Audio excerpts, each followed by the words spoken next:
Buenos días, amados hermanos. Buenos días a todos los que nos están mirando a través de este medio. Hoy estamos empezando una nueva serie y a través de esta nueva serie nosotros vamos a adentrarnos en algunas verdades profundas que hace semanas atrás nosotros habíamos iniciado en cuanto al yo soy. El 5 de abril, textualmente dijo el ministro de Salud, se vienen días difíciles. Y estaba haciendo alusión por las cosas que vendrían en medio de esta pandemia. Una de las cosas que me alegró muchísimo, lo digo para mis adentros, es que él dijo, es el momento de invocar a sus dioses. Bueno, yo lo tomé de la manera más ligera porque era una persona que probablemente no conoce de Dios. Pero dije, es tiempo de que la nación busque al Dios verdadero. Pero días más adelante me di con la enorme sorpresa que detrás del presidente de la República habían algunos sujetos, algunas personas que eran religiosas, pero no necesariamente tenía lugar el Dios que nosotros creemos. Pensé para mis adentros, menudo problema en que te estás metiendo. Y aunque esto lo pensé para mis adentros, luego de algunos días más adelante me fui dando cuenta que no estaba siendo tomado en cuenta el Dios que nosotros creemos, el Dios que nosotros confiamos y el Dios que nosotros invocamos. Trajo a memoria similares situaciones que se dan en el Antiguo Testamento, donde en lugar de buscar al verdadero Dios, se empieza a recurrir a otros elementos y a dioses que no existen y trae problema y juicio sobre la nación.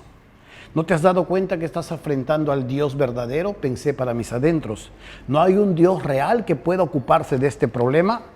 Ahora, viendo semanas más adelante, vemos que nada suma, que a pesar de que nos hemos podido resguardecer, que a pesar que se ha podido hacer inversiones, al contrario, esto se ha exponenciado y esto se ha puesto peor. Para remate de todo esto, como si la cosa no bastara, el virus empieza a propagar cada vez más y a pesar de todas las estrategias y las buenas intenciones que este gobierno trata de hacer, esto parece que se saliera de las manos. ¿Sabe? El 14 de mayo, en la Plaza de Armas, se reunió un grupo de personas y me permito leer literalmente lo que sucedió ese día. El Papa Francisco, el jueves 14 convocó a las autoridades religiosas para que pudieran congregarse y pudiesen orar juntos para el COVID-19, para que este virus pudiese retroceder. La ceremonia contó con la presencia del Apu Richard Rubio, perteneciente a la espiritualidad amazónica. También con la señora Noni Reaño, espiritualidad hindú. También con David Serpa, de la fe Bahá'í. Sheikh Ahmed Kazan, de la comunidad islámica. El rabino Guillermo Bronstein, de la comunidad judía. El elder Guillermo Estrugo, de la Iglesia de Jesucristo de los Santos de los Últimos Días. Y podría seguir avanzando y diciendo el grupo de personas que se reunieron para poder orar y poder clamar al Dios para que esto pudiese retroceder. ¿Parece que estuviese bromeando? Definitivamente no. Los cristianos sabemos claramente que todas estas deidades que se invocan o todas estas deidades que dicen ser Dios, finalmente no lo son. Jesús estaba enseñando en cuanto a estas grandes verdades y hablaba de una verdadera deidad que es el Dios verdadero y otra que tiene que ver con el Padre de aquellos que creen en la mentira y que van lejos de la verdadera luz, la deidad de las tinieblas. Cuando el apóstol Pablo estaba llamando a la comunidad de los Corintios a reaccionar por sus prácticas inadecuadas en cuanto a la celebración que hacían de Dios de la cena del Señor, él les dice, ¿qué comunión tiene la luz con las tinieblas? ¿Y qué concordia tiene Cristo con Belial? Él vuelve a decirles en el capítulo 10, le dice, no podéis beber la copa del Señor y no podéis beber la copa de los demonios. No puedes participar de la mesa del Señor y de la mesa de los demonios. O provocaremos a celos al Señor, somos más fuertes que Él. Al dar esta enseñanza, hace señalar no solamente que hay una gran diferencia y un gran abismo entre el verdadero Dios y los que se dicen ser Dios, entre las personas que verdaderamente pueden creer en el Señor y en personas que verdaderamente pueden estar con la vista cegada y en tinieblas. Sin embargo, al decir esta verdad, definitivamente me puedo exponer como una persona que segrega, una persona que está haciendo diferencias, pero no puedo callar la verdad que nos dicen las Escrituras y no podemos callar y esconder la verdad de que estas deidades, estos chamanes, estos que buscan al hinduismo, estos miles de dioses que ellos invocan, no llegan ni siquiera a los pies o al altar del verdadero Dios que nosotros creemos. La serie que nosotros vamos a tratar a lo largo de estas 3 semanas trata del Dios exclusivo, un Dios que exige exclusividad, un Dios que está en las alturas, en la santidad, que mora en las moradas eternas y santas y que está lejos de todo esto. Es un Dios en luz inaccesible, como le decía Pablo a Timoteo. Pero este Dios exige exclusividad de aquellos que se acercan. No permite que estas personas que le invocan puedan estar tratando de invocar a otros dioses. ¿Y qué es la exclusividad? La exclusividad tiene que ver con la inexistencia de algo que sea igual. Hay algo que nunca se le va a igualar. La exclusividad, el ser exclusivo, definitivamente es alguien que deja de lado otras opciones porque no se le puede igualar.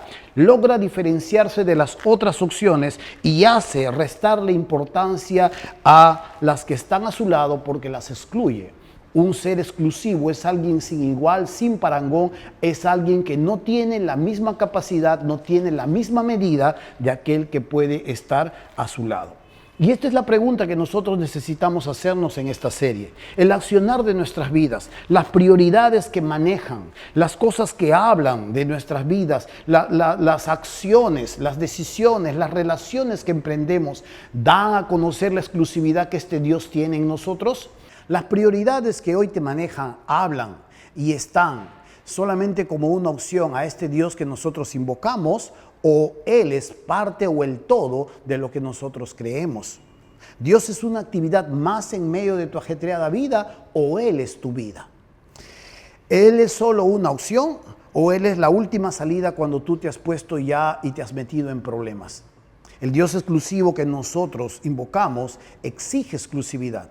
Y le decimos exclusivo y redundamos constantemente en esta palabra porque Él definitivamente, Él es el Dios que no tiene parangón, es el Dios que no tiene sin igual, es el Dios que deja enmudecida a las otras opciones. El pueblo que le adora verdaderamente le brinda la exclusividad.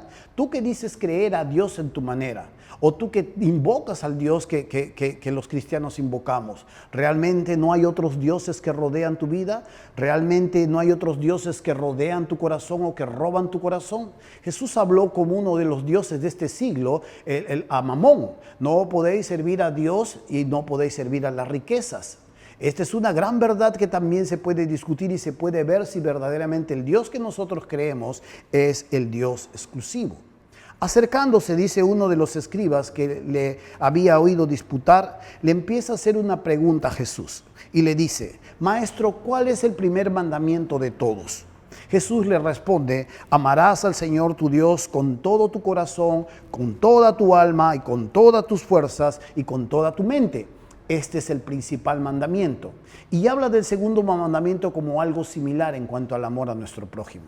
Pero el más alto mandamiento que puede haber en todas las Escrituras habla y denota la exclusividad que este Dios debe tener en nuestro corazón. No solamente en el momento de nuestra adoración, sino en el momento de nuestro pensar, en el momento de nuestras fuerzas, en el momento de lo que nosotros valoramos o en el momento de lo que nosotros emprendemos. Por eso le digo algo más, antes de que podamos nosotros pasar a la introducción de este tema, o antes que vayamos nosotros a este texto. ¿El Dios que nosotros invocamos es una opción más para usted o es todo en su vida? El Dios que usted dice invocar o el Dios que usted cree y el Dios que usted busca en su casa es solamente una actividad más en medio de su ajetreada agenda, o Él es el todo de su vida. ¿Sabe, hermano mío? Este tema que nosotros vamos a desarrollar a lo largo de los próximos domingos está basado en Isaías capítulo 57. Y estos 3 temas que nosotros vamos a ir dándolo a lo largo de esos 3 domingos está basado pues en cómo este profeta da una profecía y habla acerca del retorno de aquellos que han sido exiliados, que han sido llevados a una tierra desconocida, a una tierra que finalmente ellos se sentían extraños y donde extrañaban realmente al Dios de sus padres y extrañaban finalmente la tierra y sus prácticas que ellos tenían. Caían en nostalgia, caían en tristeza, y Dios dice que el corazón de aquellos que Él había castigado finalmente no iban a resistir si Él no quitaba su castigo. Y Dios también es este Dios de gracia. No solo es un Dios exclusivo, sino es un Dios que tiene misericordia y un Dios que tiene gracia. Por eso vamos a ir viendo al Dios exclusivo, que a su vez también es un Dios inclusivo, pero que a su vez también, a manera de contraste o de paradoja, es un Dios excluyente. 3 aspectos vamos a desarrollar a lo largo de este domingo: el Dios exclusivo, el Dios inclusivo, pero a su vez también el Dios excluyente. Así que vamos al texto que vamos a ver el día de hoy en Isaías 57, versículo 15. Isaías 57, versículo 15 dice así: porque así dijo el alto y sublime, el que habita la eternidad y cuyo nombre es el Santo. Yo habito en la altura y la santidad, y con el quebrantado y humilde de espíritu, para hacer vivir el espíritu de los humildes y para vivificar el corazón de los quebrantados. Porque no contenderé para siempre, ni para siempre me enojaré, pues decaería ante mí el espíritu que yo he creado. ¿Sabe? Esta es una profecía que promete a sus fieles que están en el exilio que Él va a construir un camino de regreso. Cuando uno mira todo Isaías, se va a dar cuenta que Dios ha ejecutado un juicio contra su nación.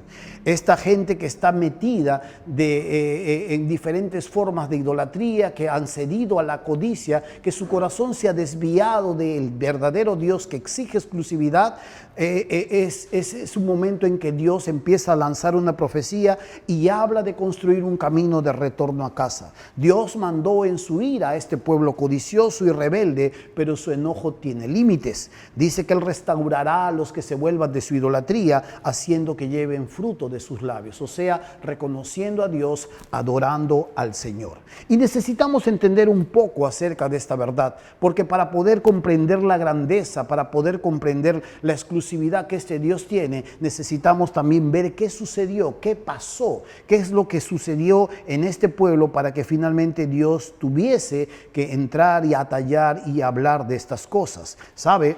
En el versículo 4 del capítulo 57 se dice: ¿de quién os habéis burlado?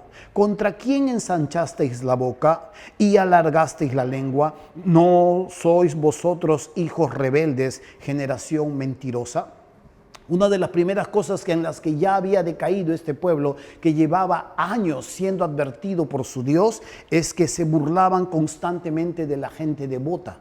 De la gente que invocaba a Dios, ellos hacían burla, se burlaban de los verdaderos profetas y empezaban a burlarse del Dios mismo. Aquí es donde Dios los confronta y les dice: ¿de quién te has burlado? ¿Contra quién has ensanchado tu boca y contra quién has alargado tu lengua? Algo más que ellos habían caído, les dice en el versículo 5, que os enfervorizáis con los ídolos debajo de todo árbol frondoso, que sacrificáis los hijos en los valles, debajo de los peñascos. Esta frase no se podría entender si no encontramos una explicación más clara. Cuando el pueblo de Israel fue llevado, y esto vamos a ver en unos minutos más adelante, fue llevado a una tierra y Dios donó esta tierra a ellos, entraron en un lugar donde habían dioses extraños, dioses de la naturaleza, dioses de la fertilidad, y en lugar de adorar al Dios que exigía exclusividad, ellos empezaron a adorar a estos dioses, sacrificando a sus hijos y muchas veces practicando la misma prostitución idolátrica. El texto sigue avanzando, dice el versículo 6: en las piedras lisas del valle está tu parte, ellas son tu suerte, y a ellas derramaste libación y ofreciste presente. Y les pregunta: ¿no habré de castigar estas cosas? Dios, ¿no habré de castigar estas cosas?, dice. Y esto es lo que este pueblo empezaba a predicar, esto es lo que este pueblo empezaba con un corazón necio y tan constante, inclinado hacia el mal, habiendo abandonado a Dios, viendo y sabiendo que este Dios los había liberado con puerta o con mano alzada. Este pueblo le dio la espalda y empezó tras su propio corazón, como vimos en la serie anterior. Dice en el versículo 7: sobre el monte alto y empinado pusiste tu cama, allí también subiste a hacer sacrificio, y tras la puerta y el umbral pusiste tu recuerdo, porque a otro y no a mí te descubriste y subiste y ensanchasteis tu cama e hiciste con ellos pacto. Amaste su cama donde quiera que la veías. Es triste, pero también es grotesco ver hasta dónde había caído este pueblo. Un pueblo que conocía al verdadero Dios, un Dios que no era al igual que estos dioses de la naturaleza, o animismo o adoración a los montes o adoración a los espíritus. Era un Dios que verdaderamente excedía e iba más allá de toda su propia creación. Este pueblo había terminado adorando a las criaturas antes que al Creador.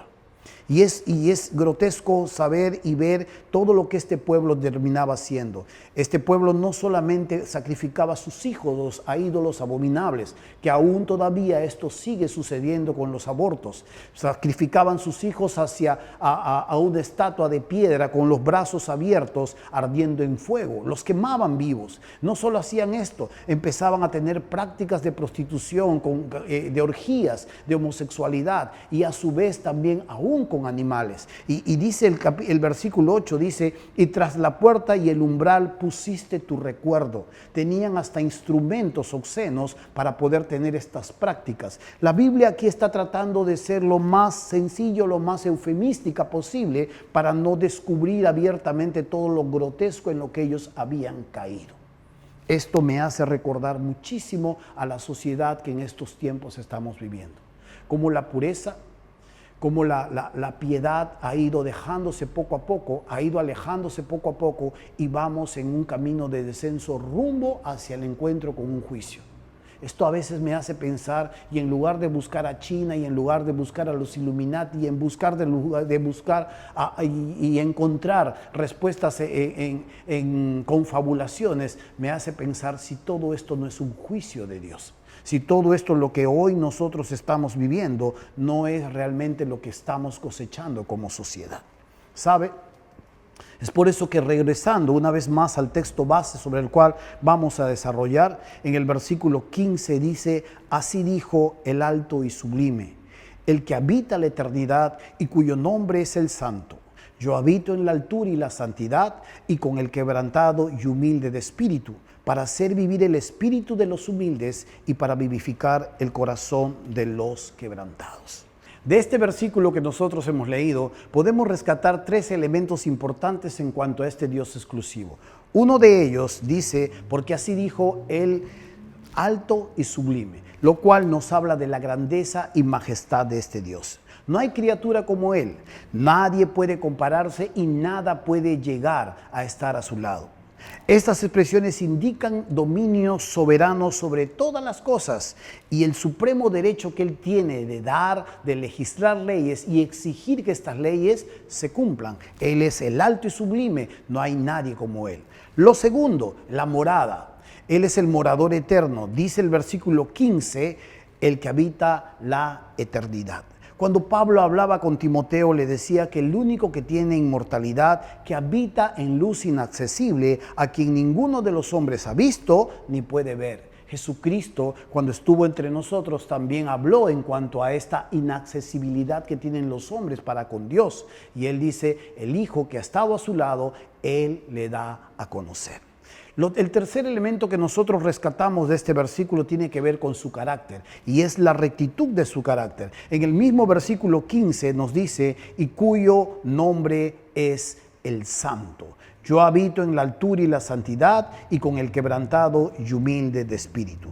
La rectitud de su carácter es infinito. Su nombre es el Santo, y todos los que desean tener una cercanía con Él, todos los que desean buscar a Dios y estar cerca de Él, definitivamente deben tener la santidad necesaria, porque sin la santidad, dice las Escrituras, nadie verá a Dios. El profeta Samuel decía que no hay santo como Jehová, porque no hay ninguno fuera de ti, y no hay refugio como el Dios nuestro. Seguid la paz, dice, y la santidad, sin la cual nadie verá al Señor, nos dice Hebreos capítulo 12, versículo 14. Pero también es interesante ver que este Dios inaccesible, este Dios lejano, este Dios que está fuera del alcance de toda concepción, del alcance de todo lo que el hombre quiere hacer, de las pretensiones humanas de construir una torre y llegar al cielo, como fue la torre de Babel guiada por Nimrod. Este Dios inaccesible también puede habitar al ras de la tierra. Este Dios inaccesible también puede, dice el versículo 15, es el Dios que puede habitar también con el quebrantado y humilde de espíritu.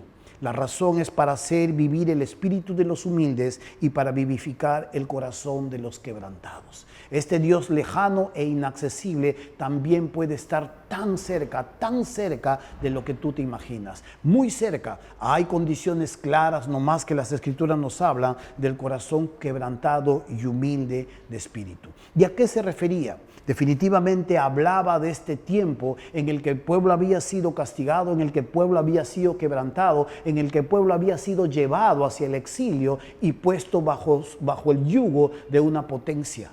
Y aquí en este lugar Dios estaba buscando el corazón que había recapacitado, el corazón que puede reconocer su pecado, el corazón que puede decir, basta ya de lo que estoy viviendo, estoy cansado y estoy buscando por diferentes lados, volveré mi mirada al Dios verdadero. Puede hablar aún del Hijo de Dios que se ha ido lejos, que ha levantado ídolos con la prosperidad que Dios le puede haber dado, con la prosperidad que Dios y la seguridad que Dios le puede haber rodeado, ha terminado enamorado de la bendición y se ha alejado del bendito. Este Dios exclusivo está buscando vivir y habitar con aquellos que pueden tener un corazón sencillo, un corazón humilde, un corazón que puede reconocer para sus adentros y aún luego para sus afueras que estoy lejos de ti y que necesito de ti y que puedo ceñirme a tus leyes y que puedo ceñirme a tus requerimientos porque tú lo mereces y porque tú lo requieres. Al ser alto y sublime, al tener la grandeza, al tener las moradas eternas y al tener la perfección en su carácter,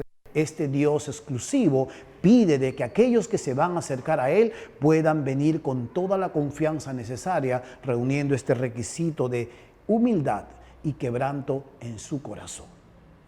La gran noticia de todo esto, que aquel que se acerca a Él, es que su espíritu será vivificado, hallará nueva vida, hallará nuevos pastos y de su interior correrán ríos de agua viva.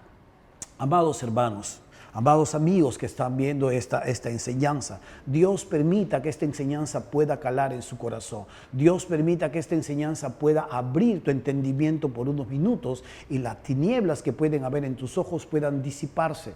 Dios permita, amado hermano, tú que te has ido lejos y que probablemente estás viviendo lejos de este Dios que te ha llamado, te ha rescatado, es necesario volver a casa. Es necesario reconsiderar los caminos por los cuales hemos caminado. Una sociedad que de pronto invoca a este Dios y que se aleja y se pervierte, definitivamente puede esperar que Dios pueda visitar este mundo con este juicio. Hace unas semanas atrás hemos estado hablando justamente y estudiando en cuanto a la ira de Dios.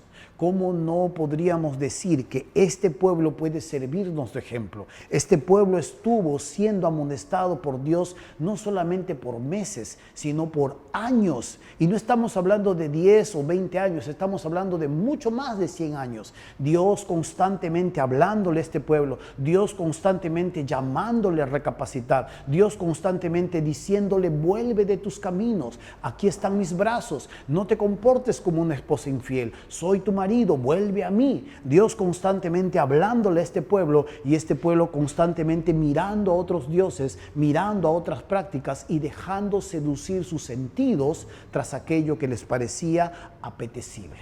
Hoy es un buen momento por eso para estudiar a este Dios que exige exclusividad. Y sabe, ¿de dónde sale este nombre? La palabra que nosotros estamos viendo es el tetragramatón. Este nombre se dejó de usar a lo largo de los años, a lo largo de las prácticas donde se invocaba a Dios. Los judíos empezaron a usar otros nombres para poder reemplazar este nombre en el cual ellos estaban invocando a este Dios.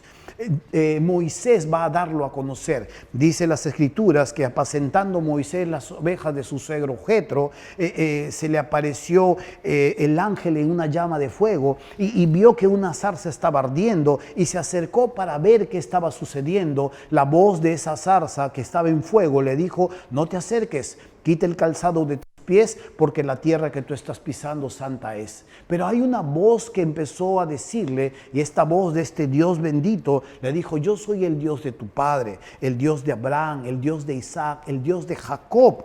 Entonces Moisés dice, cubrió su rostro porque tuvo miedo de mirar a Dios.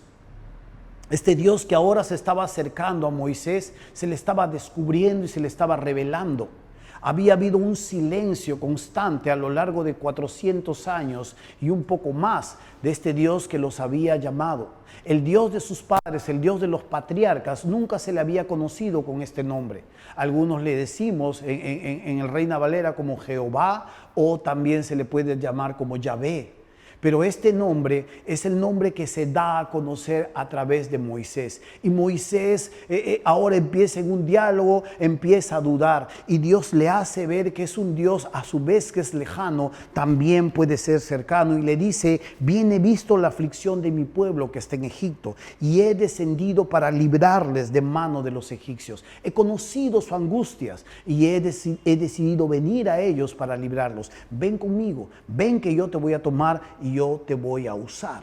Moisés, a pesar de que pone todas las argucias para poder rechazar esto, definitivamente termina aceptando. Pero hay algo que puede rescatarse de este diálogo que Moisés tuvo con Yahvé. Este diálogo le dice: si ellos me preguntaren, le dice, ¿qué les responderé? Si ellos me preguntaren cuál es el nombre de este Dios, ¿qué les responderé?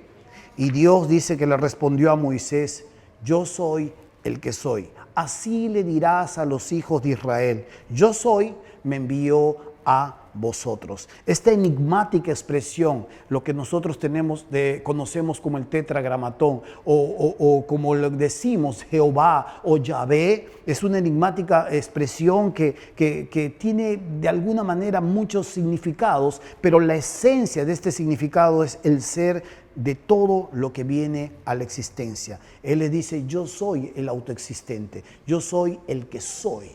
Y aunque no da de notar algunos nombres como los patriarcas antes los conocían, como el proveedor, como el guerrero, como el refugio, como el sanador, los muchos nombres que Dios se daba a conocer con las poblaciones antiguas, con Moisés se da a conocer con este grande y exclusivo nombre: yo soy el que soy. Yo soy el que hace que las cosas existan. Yo soy el que hace que la gente se mueva. Yo soy el que hace que la gente pueda tener el poder de hacer las cosas.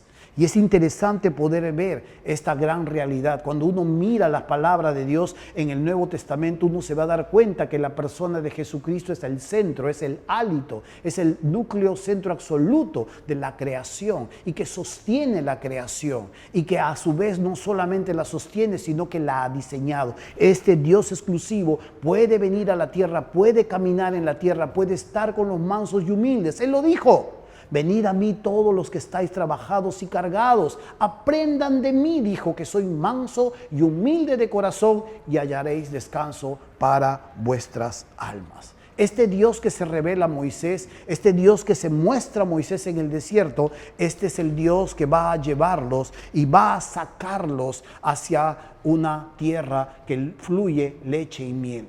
Aquí vemos las intenciones de este Dios que está buscando beneficiar a su pueblo, que está buscando sacarlos y otorgarles lo mejor y las grosuras de un campo que no les pertenece, entregarles cosas que ellos no han construido, a entregarles tierras que ellos no han sembrado ni han arado. Pero Dios les va a exigir la exclusividad necesaria que todo esto compete. Una de las primeras cosas que Dios les exige es una relación monógama. Una relación entre solamente dos personas, tú y yo. Es una relación que no tolera rivales, y allí lleva a este pueblo, después de avergonzar a la potencia mundial en ese momento, después de derrotar a sus dioses, después de derrotar a todos estos elementos que ellos adoraban los egipcios, Dios saca con mano alzada y poderosa y se lleva a su pueblo hacia el desierto. Allí en el desierto va a celebrar un pacto con ellos. Y déjeme leerlo. Voy a proyectar este texto también. Dice en el Éxodo capítulo 20 versículos 1, vamos a leerlo juntos. Dice: yo soy Jehová tu Dios, que te saqué de la tierra de Egipto, de casa de servidumbre. No tendrás dioses ajenos delante de mí, no te harás imagen ni ninguna semejanza de lo que está arriba en el cielo, ni abajo en la tierra, ni en las aguas debajo de la tierra. No te inclinarás a ellas, ni las honrarás. La razón clara y precisa es porque yo soy Jehová tu Dios, fuerte, celoso. Y es hermoso poder ver esta revelación que Dios está haciendo con su pueblo, está haciendo con su emisario. El pueblo está esperando en las llanuras. Moisés ha subido hacia las alturas del monte Sinaí a encontrarse con este Dios. Dios está dictaminando sus leyes, está celebrando un pacto con ellos. Y este pueblo ha empezado a desenfrenarse ante la incertidumbre que Moisés no aparece. Es interesante ver cómo el corazón del ser humano, a pesar de que puede ver las manos de Dios, a pesar de que puede ver y escuchar el favor de Dios viniendo a él, ayudándole y rodeándole, es un corazón ingrato y que le da la espalda rápidamente. Estos fueron uno de los principios en donde puede verse que Dios finalmente termina adorando. El pueblo termina adorando a un Dios, a un rival que no tiene parangón, que no tiene igual. Es sin igual, que este Dios exclusivo lo deja fuera de toda competencia. Los acaba de derrotar. Pero este pueblo no puede olvidarse de este ídolo que no solamente yace afuera, sino que está dentro de su corazón. Este Dios va a tratar de raer a este pueblo y por gracias Dios finalmente va a permitirles la vida. Pero es interesante las cosas que Él les dice. Él les dice, yo soy el Señor tu Dios, no tendrás dioses ajenos delante de mí. Y nota lo que les dice, no te harás imagen. Algo más, no te inclinarás a ellas. Y algo más, no las honrarás. Dios exige la exclusividad de su pueblo. Dios exige que este pueblo pueda rendirle culto a este Dios que le está libertando. Este es el Dios que vemos siglos más adelante en Isaías. Este es el Dios que el pueblo se ha olvidado. Y este es el Dios que estamos siglos más adelante. Las humanidades han cambiado. Algunos se han ido, otros han venido, se han desarrollado. Pero el corazón del ser humano trata de ignorar a este Dios que constantemente le habla y le está hablando. Este mismo Dios que habita en luz inaccesible, este Dios que es alto y sublime, exclusivo y que exige exclusividad de aquellos que se le acercan. Este es el mismo Dios que dejó su seno y este mismo Dios que bajó a la tierra. Este mismo Dios caminó por las calles polvorientas allí en los siglos primeros por Palestina. Este es el mismo Dios que anunció, que vivió, que comió, que sanó, que adiestró a un grupo de hombres que el día de hoy aún todavía bebemos de estas enseñanzas y que seguimos adiestrando y que seguimos avanzando hacia nuevos momentos. Este es el mismo Dios que puede habitar también en el corazón de aquellos que están quebrantados y aquellos que pueden darse cuenta de aquellos que pueden tener la humildad necesaria para reconocer sus propias carencias. Este es el Dios exclusivo que exige de aquellos que se acercan exclusividad en su adoración. Si tú eres un hijo de Dios y tú tienes al Dios que invocamos, tienes que saber que Dios no es una opción. El día domingo no es una opción para que tú agarres y puedas ver tu sermón en otro momento, en la noche o en la tarde. Reúne a tu familia. Es el Dios que te dice, voy a hablarte. Es el Dios que dice, junta los tuyos, haz lo necesario, ajusta los horarios, cambia a los chicos, reúne a la familia. Este no es un Dios de una actividad más, es un Dios que nos llama y nos exige exclusividad. Y cuando Él habla, cuando Él nos enseña, nosotros, su pueblo, estamos atentos. Este es el Dios que nos está llamando no solo a escucharle, sino también a anunciarle. Porque es un Dios exclusivo que no solo habita en las alturas y no solamente habita en la santidad. Su carácter es completamente santo y puro y a su vez también es lo suficientemente gracioso y misericordioso para poder habitar con el quebrantado de corazón. Por eso tú que estás escuchando esta enseñanza, si tú eres un hijo de Dios, si tú eres una hija de Dios, no importa hacia dónde hayas ido, no importa qué ídolos ganaron tu corazón, es el momento de volver a casa, es el momento de volver a tu Padre, este Padre que te ha liberado, este Padre que te ha rodeado de favores y este Padre que te bendijo en algún momento. Este es el mismo Padre que hoy te llama y te llama a volver a Él y a dedicar tu vida exclusivamente a Él. Este es el mismo Dios que tal vez tú estás escuchando en este día. Tal vez tú piensas que este es un Dios machista, este es un Dios segregador, pero este Dios exclusivo lo que hace es tratar de evitarte de dioses que te van a llevar a la ruina, de criaturas, de deidades que el hombre le llama a Dios y que no lo son, y que lo único que te atrae a tu vida puede ser simplemente el juicio de Dios, porque Dios dice: yo aborrezco a los que me aborrecen. Al ser justo en su carácter, al ser puro y santo en su carácter, Él toma a aquellos que elaboran y elaboran otros dioses como un síntoma de aborrecimiento a su persona. Yo te quiero llamar a ti, si aún todavía no conoces a este Dios verdadero, si aún todavía no has invocado a este Dios, es el momento de volver, es el momento de invocar a este Dios que también puede habitar en tu corazón. Y aunque puede estar tan lejos y aunque puede ser tan inaccesible, es el Dios que no tiene reparos en escuchar la voz de un corazón humilde, de un corazón contristado, de un corazón quebrantado que dice: aquí estoy, perdona mis pecados, quiero volver a casa, perdona mis pecados, entra a mi vida, dame la vida eterna. Hoy en esta mañana quiero invitarte también a orar por este tiempo y juntos podamos terminar esta serie. La próxima semana estaremos avanzando una vez más en el Dios exclusivo. Oremos. Amado Padre, te doy gracias en el nombre de Jesús. Ha sido un momento hermoso poder ver y entender tus palabras. Sabemos que nuestros corazones son una fábrica de ídolos. Sabemos que nuestros corazones muchas veces, Señor, se engañan. Sabemos que nuestros corazones rápidamente se encariñan con situaciones, con bendiciones que tú mismo nos das, clamándote, anhelándote, rogándote y pidiéndote oportunidades. Cuando tú nos las das, terminamos amando las oportunidades y olvidándonos de ti. Oramos, Santo Dios, porque también muchas veces nuestra fe nos falla. Y porque pensamos, Santo Dios, que en medio de este tiempo muchas veces tú no tienes el control.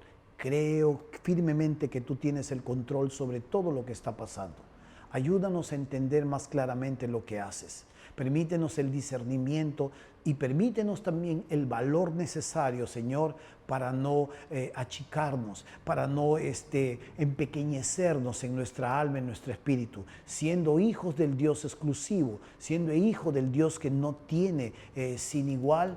Ayúdanos a poder esforzarnos y a ser valientes y a confiar y saber que tú eres el Dios que domina sobre toda la creación, que sobre ti no hay nadie que pueda comparársete y nadie que pueda igualársete. Permítenos crecer en fe y permítenos crecer en esta devoción sobre la cual tú nos enseñas. Pido todo esto, Padre, en el nombre de Jesús, tu Hijo.